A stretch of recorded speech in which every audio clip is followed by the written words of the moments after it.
Winter has always held a special place in my heart. There's an inexplicable charm in the snowfall and the festive spirit that engulfs everything. Living in a state where winter unleashes its full force, the snow blankets the landscape, creating a serene but challenging environment. Being a part-time DoorDash driver for nearly 3 years, this winter wonderland presented a unique set of challenges. The roads took longer to get plowed, and relentless snowfall often covered them again, making each delivery a perilous journey. Despite the dangers, I found myself opting to brave the heavy snow and covered roads. My rationale was simple. Fewer drivers meant more orders for me. With others opting to stay home, I had the opportunity to seize high-paying orders and potentially earn more money. Customers, understanding the difficulty of delivering during a blizzard, tended to tip generously. One mid-December night, as heavy snowfall blanketed the town, I embarked on my deliveries after finishing my other job around 7 or 8. The roads were desolate, and my DoorDash app displayed enticing high-paying offers. 2 quick orders later, I found myself navigating treacherous conditions on my way back. Visibility was abysmal, and plowing efforts were insufficient. Despite my car having all-wheel drive and all-season tires, the relentless snow made the journey a struggle. Slowing to a stop sign, my tires spun under me as I barely managed to start moving again. A new order notification appeared on my phone, tempting me to accept. After a brief internal debate, I chose to reject it, realizing the roads were too perilous even for me. Determined to reach the safety of the town, I continued at a cautious 20 miles per hour on a 45 miles per hour road. As I battled through the snow-covered streets, a large, indistinct object appeared ahead. It was too late to react, and I skidded to a stop just in time. However, the back tires slid, dragging my car off the road and into a thick layer of snow. While it was a soft, low-speed crash, my car was completely stuck. Remaining calm, I activated my hazard lights and called for roadside assistance. The estimated arrival time was 15 to 20 minutes, and I settled in to wait. A few minutes passed, and I noticed a flickering light in my side mirror. An orange light approached, resembling a typical work vehicle with caution lights on top. The man arrived remarkably early, and I welcomed the unexpected assistance. After inspecting my car, the roadside assistance worker opened the trunk, creating an unsettling feeling. Confused by the unusual behavior, I called the roadside assistance number again. The same man answered, claiming to be a few minutes away. As the man requested my keys and for me to exit the vehicle, my suspicions intensified. Keeping the phone by my ear, I stalled and observed the man's actions. When he aggressively demanded my keys and tried to open my door, panic set in. Locking the doors, the man grew more aggressive, attempting to force his way in. Suddenly, another door slammed shut behind me, and a second man approached with something in hand. A loud horn blared, and bright lights illuminated the scene as the 2 assailants fled in their truck. The actual roadside assistance arrived, ensuring my safety. Reporting the incident to the police revealed a pattern. These criminals preyed on stranded individuals during heavy snowfall. Grateful for the intervention, I vowed never to drive in such conditions again, acknowledging the narrow escape from a potentially dangerous situation.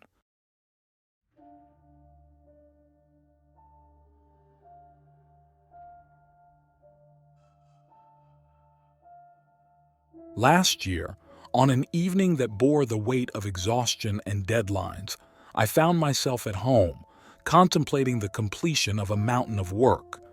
The clock ticked later than my usual bedtime, but the promise of a work-free day ahead emboldened me to dive into the tasks at hand.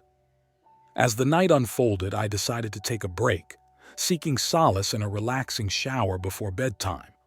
The warm water cascaded, offering a brief respite from the demands of the day. Amidst the gentle hum of the shower, a subtle click interrupted the calming ambience. It was a faint noise, seemingly emanating from within the walls of my house. I dismissed it as a random sound, the house settling perhaps, and continued with my shower, the warmth soothing away the stress. However, the mysterious click echoed again, this time more pronounced, just beyond the bathroom door. A ripple of unease crept over me. Hastily rinsing off, I turned off the water, and as I got dressed, my mind raced to decipher the source of the peculiar noise. With a cautious step, I opened the bathroom door, only to be met with the unexpected darkness of the hallway. The hallway light, a beacon I distinctly remembered leaving on, was now off. My initial thought veered towards a mundane power outage, but my investigation revealed the light switch was intentionally flipped off. A shiver ran down my spine. Flicking the lights back on, I walked down the hallway towards the stairs, only to discover that the entire downstairs was engulfed in darkness. A single manual light switch malfunctioning could be dismissed as a glitch, but with two acting up, a disconcerting realization gripped me. This was more than a mere coincidence. Standing at the top of the staircase, uncertainty clouded my thoughts. What was happening in my home? The inexplicable events unfolded like a puzzle, and I struggled to piece them together. Descending the stairs cautiously, my anxiety heightened with each step. The oppressive silence of the house was shattered by the thunderous slam of the back door. Panic seized me, freezing me in place. The rhythmic thud of my racing heart filled the void as I grappled with the overwhelming fear that gripped me. After a seemingly endless moment of silence, I summoned the courage to turn on the lights, hoping for answers. As the illumination pierced through the darkness, a disconcerting sight greeted me. Boot prints marred the once pristine tile floors, undoubtedly brought in from the muddy surroundings. The back door, although shut, revealed its unlocked state, a revelation that sent shivers down my spine. I always kept it locked, a habit ingrained to ensure my safety. A quick check of the front door affirmed its security, further deepening the mystery. With a sense of urgency, I dialed the police, hoping for a resolution to the enigma that had invaded my home.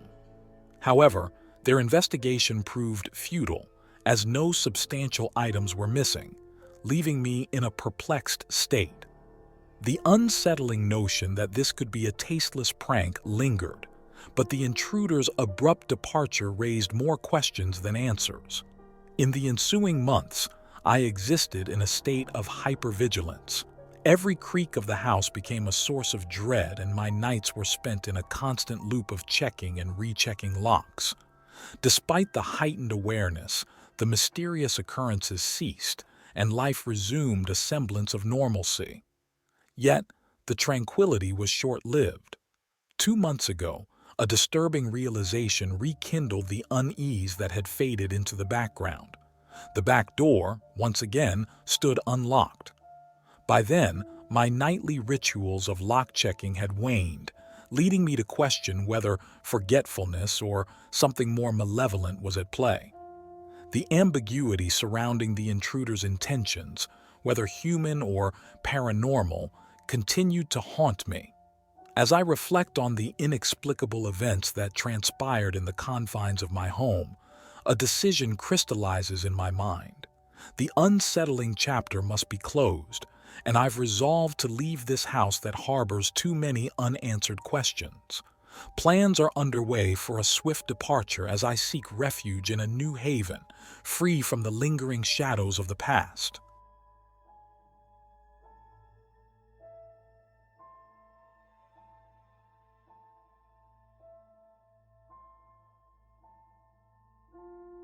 I maintain my routine of nighttime strolls with my loyal canine companion through the familiar streets of my middle-class neighborhood.